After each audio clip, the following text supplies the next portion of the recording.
नमस्कार, माझ्या आजच्या नवीन ब्लॉगमध्ये तुम्हा सर्वांचं स्वागत।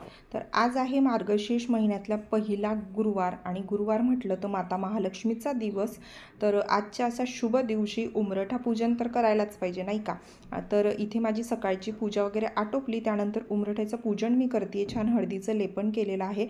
आज थोडी वेगळ्या प्रकारची रांगोळी काढलेली आहे, म्हणजे स्वस्तिक आणि लक्ष्मीची पावलं अशा प्रकारे मी काढून घेतलेली आहे। उंबरठ्याची पूजा का करतात, त्याचं काय महत्त्व आहे, कशा प्रकारे करतात, डिटेल व्हिडिओ आपल्या चॅनलवरती आहे। बघितलेला नसेल तर नक्की बघा आणि तुम्ही करत असाल तर मला कमेंट करून सांगा, आणि करत नसाल तर मी तुम्हाला सांगेल की तुम्ही सुद्धा हे करायला सुरुवात करा, कारण खूप छान असं प्रसन्न वाटतं। आणि गुरुवार असेल, शुक्रवार, मंगळवार किंवा मग सणवार असतात, पौर्णिमा आणि अमावस्या या 2 दिवशी आवर्जून करायचं असतं। तर तुम्ही सुद्धा नक्की करा। त्यानंतर मी काय केलं तर जसं म्हटलं गुरुवारची पूजा, तर पूजा मांडणी करायला सुरुवात केलेली आहे। तर तसं तर पूजा आपण दरवर्षीच करतो आणि यावर्षी 5 गुरुवारी येणार आहेत, तर 5ही गुरुवारी आपण पूजा एकाच पद्धतीने मांडणार, पण आजची पूजा माझ्यासाठी थोडी विशेष आहे म्हणून म्हटलं तुमच्यासोबत थोडं शेअर करावं। इथे मी छान चौरंग ठेवलेला आहे, रांगोळी काढलेली आहे। 2 ज्या समया मी नवीन आणलेल्या होत्या त्यासुद्धा मी इथे ठेवलेल्या आहे। यावर्षी बऱ्याचशा अशा गावावरून वस्तू आणलेल्या ज्या देवपूजेसाठी लागतात। तुम्ही नवीन कोणी असाल तर तो व्हिडिओ बघितलेला नसेल की मी गावावरून काय काय वस्तू आणलेल्या आहे, वरती लिंक ब्लिंक होत असेल किंवा मग चॅनलवर जाऊन नक्की बघा। तर इथे मी काय केलं, चौरंगावरती मांडणी करायला सुरुवात केली। त्यानंतर मग कळस आहे, तर कळसाला मी सजावट करायला सुरुवात केली। आणि जसं मी म्हटलं की यावर्षी थोडी वेगळ्या पद्धतीने करणार आहे पूजा। वेगळी पद्धत म्हणजे काय, तर देवीच्या या कलशाला मी छान असा देवीचा म्हणजे मुखवटा लावलेला आहे। माझ्याकडे मुखवटा आधी जो होता ना तो साधा होता, आणि हा मुखवटा मला घ्यायची खूप इच्छा होती आणि ती पूर्ण झालेली आहे, म्हणून मी म्हटलं की यावर्षीची पूजा थोडी विशेष आहे। खूप सुंदर असं देवीला मी सजवलेलं आहे। त्यानंतर मग दीप प्रज्वलित करून घेतलं। ज्या समया लावलेल्या होत्या त्यासुद्धा मी प्रज्वलित केल्या, दिव्यांची पूजा वगैरे करून घेतलेली। त्यानंतर मग सर्वात आधी आपल्याला गणपतीची पूजा करायची असते। तर जोडपानांवरती थोडेसे तांदूळ घातलेले, हळदी कुंकू वाहिलेलं आहे। त्यानंतर सुपारी स्वरूपामध्ये बाप्पा गणपतींची मी पूजा केलेली आहे। छान दुर्वा वाहिल्या, हळदी कुंकू, अक्षता, फुलं वाहून घेतली। आणखी एक छोटासा चौरंग मी मोठ्या चौरंगावर ठेवला, त्यामध्ये अष्टकमल काढलेलं आहे तांदूळांचं, आणि त्यावरती मग मी देवीचा जो कलश आहे मी तयार केलेला तो ठेवला। आधी तुम्ही जर नोटीस केलेलं असेल तर चौरंग मी दुसऱ्या साईडला ठेवलेला, तर नंतर मला असं वाटलं की या साईडला ठेवावं म्हणून मी ते इकडे ठेवलं। जी फोटोची पूजा करून घेतली, महालक्ष्मी मातेचा जो फोटो असतो तो, त्याची पूजा केली। नंतर छान देवीच्या रूपामध्ये जे आहे त्यांना छान शृंगार वगैरे केला। माझ्याकडे हा छान असा गजरा होता। इथे असं गजरे वगैरे जे आहेत ना शेवंतीचे किंवा इतर फुलांचे असे मिळत नाही, म्हणून मग मी हा एक आर्टिफिशियल गजरा घेऊन आलेली होती देवीला सजवण्यासाठी। त्यानंतर हळदी कुंकू, फुलं, अक्षता सगळं काही वाहून झालेलं। सोबतच देवी मातेची जे स्तोत्र आहे ते माझे चालू होते। गजलक्ष्मीची पूजा मी करून घेतलेली आहे, आणि ही सगळी पूजा करत असताना जसं मी म्हटलं की स्तोत्र माझे चालू होते। आजच्या दिवशी माता लक्ष्मींची पूजा करायची असते, तर माता लक्ष्मीला प्रसन्न करण्यासाठी स्तोत्र वगैरे हे सगळं करायचं असतं। काही सेवा मी करत असते, तर बघा महालक्ष्मी अष्टकम जे आहे ते वाचायचं, श्रीसुक्त आहे। त्याचबरोबर जे नित्यसेवेचं पुस्तक आहे त्यामध्ये बरेच असे मंत्र दिलेले असतात। विष्णू लक्ष्मी मंत्र जे आहेत असे भरपूर मंत्र आहेत, तर एक माळ जप मी करत असते। तर सकाळी पण केली आणि संध्याकाळच्या वेळेला सुद्धा मी केलेली आहे। त्यानंतर देवीला ओटी ठेवायची असते, तर मग मी ओटी आणलेली होती ती जोडपानावरती ठेवलेली आहे। गणपती बाप्पांना गुळ खोबऱ्याचा नैवेद्य दाखवलेला आहे आणि छान धूप वगैरे फिरवून घेतलं। आता अगरबत्ती धूप वगैरे लावल्याने ना घरामध्ये खूप छान असं प्रसन्न वातावरण वाटत असतं। नेक्स्ट व्हिडिओमध्ये मी प्रयत्न करेल की मी कुठल्या अगरबत्ती किंवा धूप काय वापरते ना ते तुमच्यासोबत शेअर नक्की करणार आहे। इथे जी काही फळं होती घरामध्ये ती सगळी मी नैवेद्य रूपामध्ये ठेवलेली आहे। तर अशा प्रकारे छान माझी पूजा वगैरे झाली, आणि त्यानंतर मग आता ही तुम्हाला दाखवते। बघा समई किती सुंदर दिसते, छान, आणि देवीचं रूप बापरे, मला तर नजरच हटत नव्हती देवीच्या रूपवरून। तरी मी खूप जास्तचा शृंगार केलेला नाही आहे, म्हटलं नेक्स्ट टाईम आपण काहीतरी आणखी छान करूया। तर बघा किती छान वाटतंय, मस्त। तुम्हाला माझ्या देवीचं रूप कसं वाटलं मला कमेंट करून नक्की सांगा। आवडलं तर लाईक करायला विसरू नका। सगळी पूजा झाल्यानंतर मग जे काही वाचन करायचं असतं, म्हणजे महालक्ष्मीची कहाणी असते, महात्म्य असतं, ते वाचायचं असतं. ते माझं वाचून झालं आणि जसं मी म्हटलं की जपमाळ वगैरे पण करून झाली, त्यानंतर आरती वगैरे करून झाली माझी. खूप छान असं प्रसन्न वातावरण वाटत होतं आणि मी नेहमीच असे देवपूजेचे व्लॉग तुमच्यासोबत कायमच शेअर करत असते. ते यासाठी सांगते की जे कोणी नवीन सबस्क्रायबर असतील तर त्यांना सांगू इच्छिते की बरेच असे इन्फॉर्मेटिव्ह व्हिडिओजसुद्धा शेअर केलेले आहे. पौर्णिमेच्या दिवशी काय रुटीन असतं, अमावस्येच्या दिवशी काय रुटीन असतं, सत्यनारायणची पूजा कशी करतात, बरेचसे व्हिडिओ आहेत, तुम्ही नक्की बघा. इथे छान माझी आरती करून झालेली आहे. त्यानंतर मग सकाळी आणि मग सगळी पूजा झाल्यानंतर मग खूप छान वाटत होतं. रोजची पूजासुद्धा माझी झालेली होती, कारण आज गुरुवार आहे, स्वामींचा दिवस होता. तर ती पूजा झाल्यानंतर मग आरामात ही पूजा मी आटोपलेली आहे. हॅलो, नमस्कार सर्वांना, शुभ सकाळ. मी प्रीती, माझ्या चॅनलवरती तुम्हा सर्वांचं पुन्हा एकदा स्वागत करते आणि आशा करते की तुम्ही सगळे स्वस्त आणि मस्त असणार. तर आज आहे मार्गशीर्ष महिन्यातला पहिला गुरुवार. तर तुम्हाला सर्वांना या पहिल्या गुरुवारच्या खूप खूप शुभेच्छा. माझ्यासारख्या माझ्या मैत्रिणींचे सुद्धा आज उपवास असतील आणि त्यांनी सुद्धा खूप छान अशी पूजा केलेली असेल. तर तुम्ही बघितलंच की मी माझी पूजा वगैरे झालेली आहे आणि खूप छान वाटतं. हे बघा, तर देवीचं रूप वगैरे. आणि फायनली माझी जी इच्छा होती इतक्या दिवसांपासूनची, म्हणजे तुम्ही जर माझा व्लॉग बघितलेला असेल मागचा, जो मी तुम्हाला काही वस्तू आणलेल्या होत्या गावाकडून, त्या मी दाखवलेल्या होत्या, तर त्यामध्ये मी तुम्हाला देवीचा मुखवटा सुद्धा दाखवलेला होता. आणि आज त्याचप्रमाणे मला जसं जमेल ना तसं मी देवीचं छान रूप असं सजवलेलं आहे, देवीचा छान असा शृंगार केलेला आहे आणि खूप सुंदर असं मनमोहक रूप दिसतंय देवीचं. म्हणजे मला ना असं म्हणजे माझी असं नजरच हटत नाही देवीच्या याच्यावरून. खूप छान वाटतंय, प्रसन्न वाटतंय. आणि पूजा वगैरे झालेली आहे. गुरुवार आहे, शुभ दिवस आहे, आपल्या स्वामींचा सुद्धा दिवस असतो. माझी देवपूजा वगैरे सकाळीच आटोपलेली आणि त्यानंतर मग आरामात मी ही पूजा वगैरे केली. आणि तुम्हाला माहितीच आहे की मी ज्या काही अशा पूजा वगैरे करत असते तर ते देवघराच्या बाजूलाच इथे मांडणी करत असते. सो ते सुद्धा झालेलं आहे आणि म्हटलं गुरुवार आहे, पहिला गुरुवार आहे, तर छान मी ते साडी वगैरे वेअर केलेली आहे. काय म्हणतात, पिवळा रंग शुभ असतो म्हणून मग पिवळ्या कलरची साडी. म्हटलं चला शुभारंभ आपण पिवळ्या कलरने करूया. आणि देवीचं रूप सुद्धा बघा पिवळं होतं, पिवळे वस्त्र घातलेले होते, म्हटलं आपण पण तेच घालूया. सो अशा प्रकारे पूजा वगैरे झालेली आहे. आणि आणखी मला एक सांगायचं आहे की काही दिवसांमध्ये ना मी जे काही तुमच्यासोबत व्हिडिओ शेअर करत आहे पूजेचे, त्याचा खूप छान प्रतिसाद तुमचा मिळतोय मला. आणि खूप छान छान तुमचे सजेशन्स येत आहेत, म्हणजे कमेंट तुमच्या खूप छान येतात की ताई असं कर म्हणून. तर खूप छान वाटतं, भारी वाटतं. कारण जसं मी तुम्हाला नेहमी सांगत असते की व्हिडिओ बघितल्यानंतर तुम्हाला काहीही सजेस्ट करायचं असेल तर प्लीज कमेंट करत जा म्हणून, कारण मलाही तुमच्याकडून बरंच काही शिकायला मिळतं. आणि हे मी आज तुम्हाला का सांगते तर इथे बघा, मी गळ्यावरती टीका लावलेला आहे. त्याचं कारण म्हणजे की जेव्हा मी देवपूजेचे व्लॉग शेअर केले त्यावेळेला एका ताईंची कंटिन्युअसली मला कमेंट येत होती की ताई तुम्ही जेव्हा पूजा करताना तर आपण जसं इथे हळदी कुंकू लावतो कपाळावरती, तर गळ्यावरती सुद्धा लावत जा. आणि खरं सांगते मला ना लक्षातच राहायचं नाही, कारण आधीपासून तशी सवय नाहीये असं पूजा केल्यानंतर पटकन असं कपाळावर कुंकू लावायची सवय, त्यामुळे इथे हात पटकन जात नव्हता. पण आता मला ती सवय झालेली आहे आणि मुद्दामूनच मी या व्हिडिओमध्ये ते सांगत आहे, जर त्या ताई हे ऐकत असतील तर. आता काय होतं ना, पूजा करायला लागले की मला ते आठवतं आणि पटकन हात इथे जातो. तर म्हणजे पूजेच्या वेळी मला तुमची आठवण येते असं मला सांगायचं आहे. आणि जरा असंच छान तुमचं सपोर्ट, तुमचं प्रेम राहू द्या माझ्यावरती. असे छान छान मला सजेशन्स देत जा, कमेंट करत जा.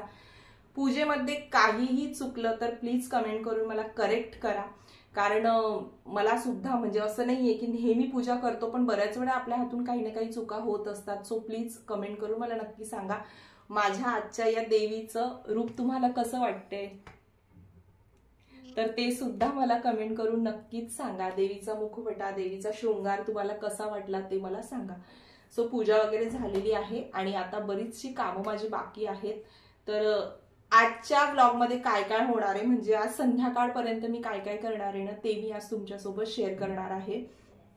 उपवास आहे म्हटल्यानंतर सकाळी 1 कप चहा घेतलेला आहे, तर आता बघते काहीतरी फळं वगैरे खाते, कारण हा उपवास असतो तो संध्याकाळी सुटतो. तर संध्याकाळी देवीला नैवेद्याला जे बनवेल त्याच्यावरच उपवास सोडला जातो. काहीतरी गोड बनवेल आज, तर आता बघूया काय बनवायचं ते. आणि उपवास असला ना की खरंच असं होतं ना की म्हणजे वेळ मिळत नाही, खरं तर भूक पण लागत नाही. कारण काय होतं की खूप डोक्यामध्ये खूप काही चाललेलं असतं की पूजा करायची. आणि आज तर माझं तेच होतं सकाळपासून, कारण मला पूजा मांडायची होती. त्यामुळे मग मला सतत हे चालू होतं की पूजा कशी करायची आहे, कशी मांडणी करायची आहे म्हणून सगळं. कारण आज पहिल्यांदा मी मुखवटा वगैरे सगळं लावणार होती त्यासाठी. आणि तुम्ही बघितलं की पूजेमध्ये मी छान समया पण ठेवलेल्या आहेत. तर देवपूजेचे जे काही सामान मी घेतलेले त्यावरती एक स्पेशल व्हिडिओ केलेला आहे. तर तुमच्यापैकी नवीन कोणी असेल, म्हणजे अजूनही बघितलेला नसेल, तर प्लीज तो बघा तुम्ही. आणि तुमची सुद्धा इच्छा झाली तर तुम्ही सुद्धा त्या वस्तू घेऊ शकता. कारण काय होतं की आपण एकमेकींचं बघून, म्हणजे कधी बघितलेलं असतं पण इच्छा होत नाही, पण मग दुसऱ्यांचं बघितलं ना की इच्छा होते. देवपूजेच्या बाबतीत सांगायचं झालं तर मला सुद्धा बऱ्याच गोष्टी असं मी दुसऱ्यांचं बघितल्यानंतर इच्छा होते की नाही ही वस्तू आपल्याकडे असायला पाहिजे, आणि मग मी नंतर ती वस्तू घेते मला आवडली तर म्हणून मी सांगते की तो व्हिडिओ नक्कीच बघा. सो चला, पूजा वगैरे झालेली आहे. आजच्या व्हिडिओमध्ये तुम्ही कंटिन्यू राहा. आणि हो, व्हिडिओ आवडला असेल तर व्हिडिओला लाईक करायला विसरू नका, शेअर करा, कमेंट करा. चॅनलवर नवीन असाल तर प्लीज चॅनलला सबस्क्राईब करा. चल, आजच्या व्हिडिओमध्ये तुम्ही कंटिन्यू राहा, कुठेच जाऊ नका. मी तुम्हाला भेटणार नंतर.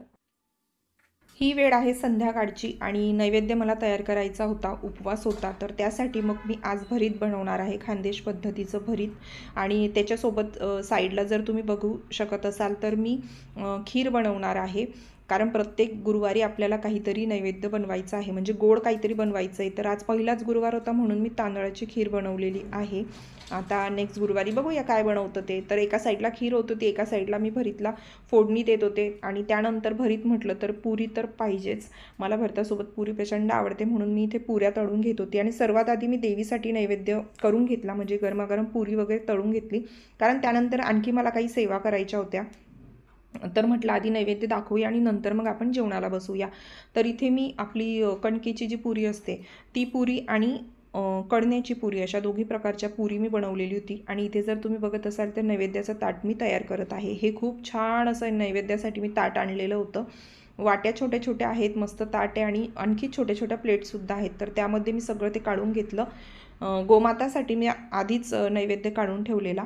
आता बघा अशा प्रकारे माझा नैवेद्यसुद्धा रेडी झालेला आहे. त्यानंतर परत संध्याकाळची जी पूजा आहे ती मी देवघरातली, म्हणजे माझी रोजची पूजा ती आटपून घेतली. त्यानंतर महालक्ष्मी मातेजवळ परत दिवे वगैरे लावले, समई वगैरे जळवले. आणि जो काही नैवेद्य मी दाखवलेला होता तो सुद्धा दाखवला. इथे परत एकदा तुपाचा दिवा लावून थोडंसं देवीचं स्तोत्र वगैरे म्हणून घेतली. त्यानंतर जसं मी म्हटलं की काही सेवा करायच्या होत्या, तर संध्याकाळची वेळ आहे म्हणून मग दिवे लावलेले होते मी उंबरठ्याच्या बाहेर. तर ते काय लावतात, त्याचं काय महत्त्व आहे ते मी पुढे तुम्हाला सांगणार आहे. तर संध्याकाळची वेळ ही माता लक्ष्मी येण्याची वेळ असते, म्हणून संध्याकाळच्या वेळेला दरवाजे उघडे ठेवायचे. आणि अशा प्रकारे 2 दिवे लावायचे आहेत आपल्याला महालक्ष्मीच्या स्वागतासाठी. तर चला तुम्ही हे बघा. आता थोड्या वेळानंतर मी तुमच्याशी बोलणार.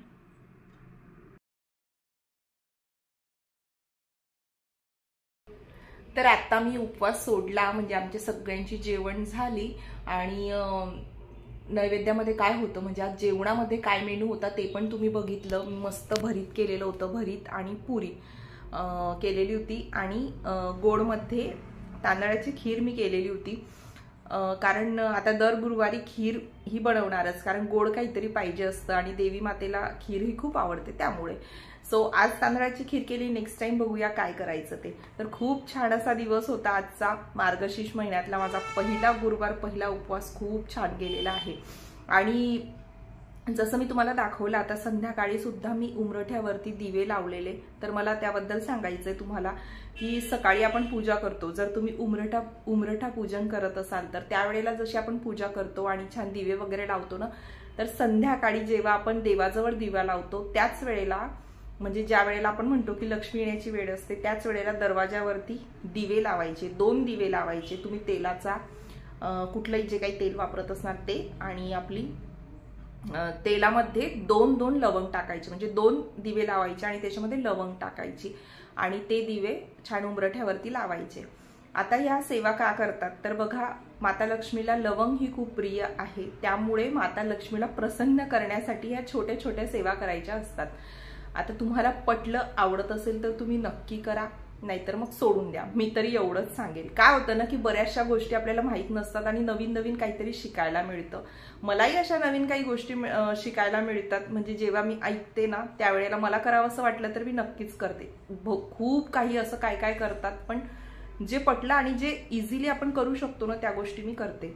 आणि काय होतं की या सगळ्या गोष्टी केल्याने आता आपण म्हणतो की काय होतं, तुम्ही करून बघा मग तुम्हाला कळेल की काय होतं. असं छोट्या छोट्या सेवा जरी आपण केल्यानं महालक्ष्मी मातेला प्रसन्न करण्यासाठी आपल्या घरामध्ये नेहमी लक्ष्मीचा वास असायला पाहिजे. लक्ष्मी काय असते की चंचल असते, ती एका ठिकाणी स्थिर राहत नाही. मग ती आपल्या घरामध्ये स्थिर राहावी, तिचं आगमन आपल्या घरामध्ये नेहमी व्हावं, त्यासाठी या छोटे छोटे उपाय नक्की करायचे असतात. तर मी तर करतच असते आणि काही वेळ लागत नाही आणि काही असं विशेष कष्ट पण लागत नाही, है की नाही. तर म्हणून मग आणि एक सांगते, मनाला इतकं छान वाटतं ना, प्रसन्न वाटतं हे सगळं जेव्हा काही मी करते. तर असं आहे. आणि सकाळी वाचन झालेलं होतं, जपमाळ वगैरे झालेली होती, पण आता देवीजवळ दिवे वगैरे लावले त्यावेळेला परत एक जपमाळ केली मी. महालक्ष्मी मातेचा मंत्र मी केला. संध्याकाळी सुद्धा विष्णू सहस्रनाम लावलेलं होतं तर ते सुद्धा झालं. असं छोटे छोटे उपाय मी बरंच काय काय करत असते आणि जेवढं मला शूट करता येईल तेवढं मी शेअर करत असते. कारण प्रत्येक वेळेला सगळ्याच गोष्टी परत परत शेअर करायला मला म्हणजे मलाही असं वाटतं की तेच तेच काय शेअर करावं. म्हणून दिवे फक्त यासाठी दाखवले की मला वाटतं की आधी मी तुम्हाला काही दाखवलेले नाहीये. सो त्यामुळे मे बी मला आधी माहीत नसेल, आता माहिती झालं, काही दिवसांपासून करते म्हणून सांगितलं. म्हणजे पौर्णिमेच्या दिवशी जसं करते ना तसंच आजच्या दिवशी पण करायचंय, किंवा तुम्ही मार्गशीर्ष महिन्यात रोज सुद्धा करू शकता. तर असे छोटे छोटे उपाय आहे. परत एकदा सांगते, पटत असेल आवडत असेल तर नक्की करा, नाहीतर मग सोडून द्या. सो असा छानसा आजचा दिवस होता आणि बस आता थोडंसं काही आवरायचं राहिलेलं आहे. तर असा आजचा हा छोटासा ब्लॉग होता. तुम्हाला आजचा ब्लॉग कसा वाटला? आणि हो, आजच्या देवीला जो मुखवटा लावलेला आहे तर देवीचं रूप किती सुंदर दिसत होतं, तुम्ही बघितलेलंच आहे. तर तुम्हाला कसं वाटलं? व्हिडिओ आवडला लाईक नक्की करा, शेअर करा, त्याचबरोबर कमेंट करून मला नक्की सांगा की तुमचा पहिला गुरुवार हा तुम्ही कसा म्हणजे काय म्हणता पूजा कशी केली, कशा प्रकारे, किंवा काही पूजेमध्ये माझ्या हातून काही चुकलं असेल किंवा तुम्हाला आणखी काही छान सजेस्ट करायचं असेल तर मला नक्की कमेंट करा. ताईंनो, मैत्रिणींनो, नक्की कमेंट करा. तुमच्या कमेंट वाचायला मला खूप आवडतं, खूप छान वाटतं आणि भारी वाटतं कोणाची तरी कमेंट आली किंवा कोणी काही सजेस्ट केलं की. तर चला मग याच नोटवर, आणि हो एक सांगायचं राहिलं, चॅनलला सबस्क्राईब केलेलं नसेल तर प्लीज सबस्क्राईब करा. बाजूला असणारा बेल आयकॉनला प्रेस करा. बऱ्याच जणांना कळत नाही, बेल आयकॉन प्रेस केल्यामुळे काय होतं की माझे नोटिफिकेशन ऑन होतं आणि माझे सगळे व्हिडिओज तुम्हाला दिसतील. सो त्यासाठी लवकर भेटूया नवीन छानशा व्हिडिओमध्ये. तोपर्यंत सर्वांना टेक केअर अँड बाय.